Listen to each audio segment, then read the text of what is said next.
ఇక్కడ మనం ఇన్ని రోజులు కేటాయించడం జరిగింది. ఇంకా పరిష్కృతం కానటువంటి ఉద్యోగుల విభజన కావచ్చు, ఏదైనా కావచ్చు, అవన్నీ వివాదాలకు తావు లేకుండా, వివాదాలు లేకుండా పరిష్కారం చేసుకునేటట్లు చేయాల్సిన అవసరం ఉంది.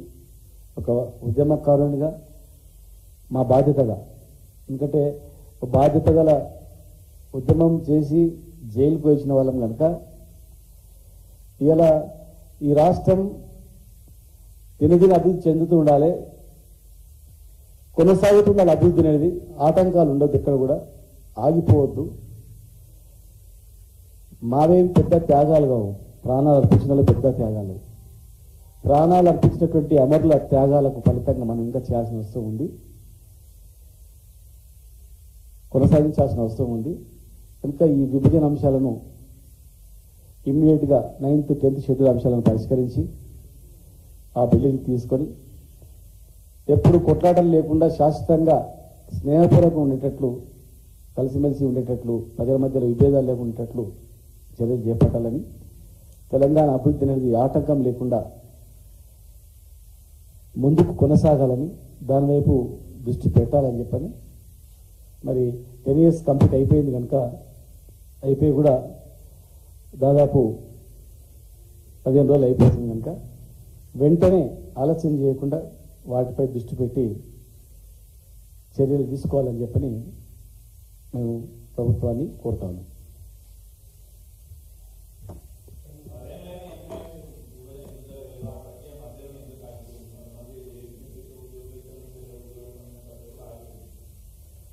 అంటే అయ్యేటివన్నీ అయిపోయినాయి.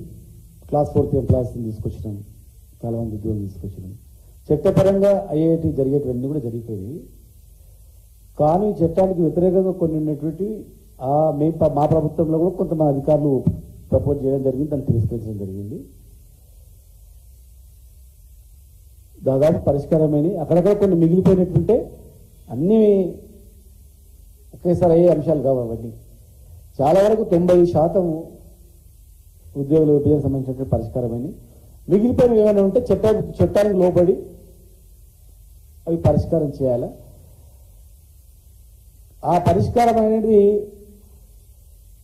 ఒక చిన్న బంట్రోత్ ఉద్యోగం గురించి ఆంధ్రప్రదేశ్, తమిళనాడులో బంట్రోత్ ఉద్యోగాన్ని వదులుకోలేక గొడవలు చేసి వచ్చిండ్రు. అంటే ఒక చిన్న ఉద్యోగి కోర్టులు అనుకుంటా, గుంటూరు కోర్టులో ఒక కోర్టులో ఒక బంట్రోత్ ఉద్యోగి వచ్చి రాష్ట్ర విభజన వచ్చింది. మామూలు విషయం కాదు. తెలంగాణ ఉద్యమం కూడా సెక్రటరియట్లో అటెండర్లు, లిఫ్ట్ బాయ్లు మేము అంతేనా, అట్లా అనేది ఉద్యమం వచ్చింది.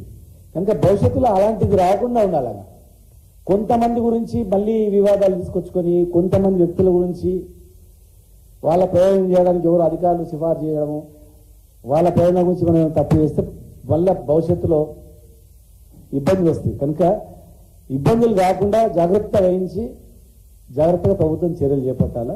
చాలా వరకు మేము మా ప్రభుత్వం పరిష్కారం చేసినా మిగిలిపోయినవి ఉన్నాయి, ఇంకా ఉన్నాయి, అన్నీ అయిపోయినాయని చెప్పాం, ఉన్నాయి, అవి కూడా చేపట్టాలా.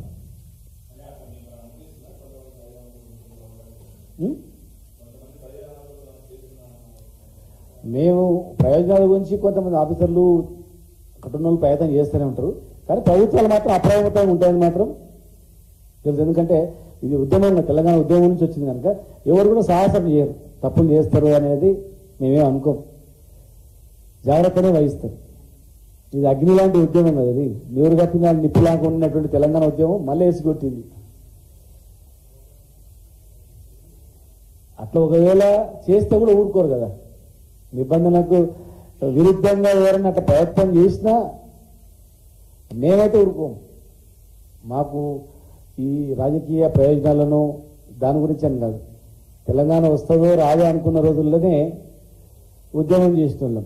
తెలంగాణ రాష్ట్రం గురించే ఒక గెజిటెడ్ సంఘాన్ని స్థాపించిన వ్యక్తిని, ఒక సంఘాన్నే స్థాపించిన వ్యక్తిని, సంఘం స్థాపించిన రోజే తెలంగాణ రాష్ట్ర ఏర్పాటులో భాగంగానే సంఘం పెట్టినామని చెప్పినటువంటివి సకల జన సమావేశం మన్మోహన్ సింగ్ గారు ఉద్యోగులు సకల జన సమ్మె తెలంగాణ రాష్ట్రం గురించి చేసిండ్రా, ఇంత గ్రేట్ దేశంలోనే ఎంతో ఈ భారతదేశంలోనే ఒక రాష్ట్రం గురించి సాక్రిఫైస్ చేసినటువంటి వాళ్ళు ఎంప్లాయీస్ ఉన్నారంటే అది తెలంగాణ రాష్ట్రం ఉన్నారంటే చాలా గ్రేట్ అని చెప్పినటువంటిది ఆనాడు ప్రధానమంత్రి మెచ్చుకున్నటువంటి సంఘటన.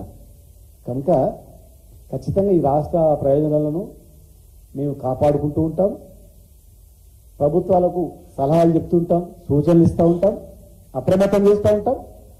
పొరపాటు చేస్తే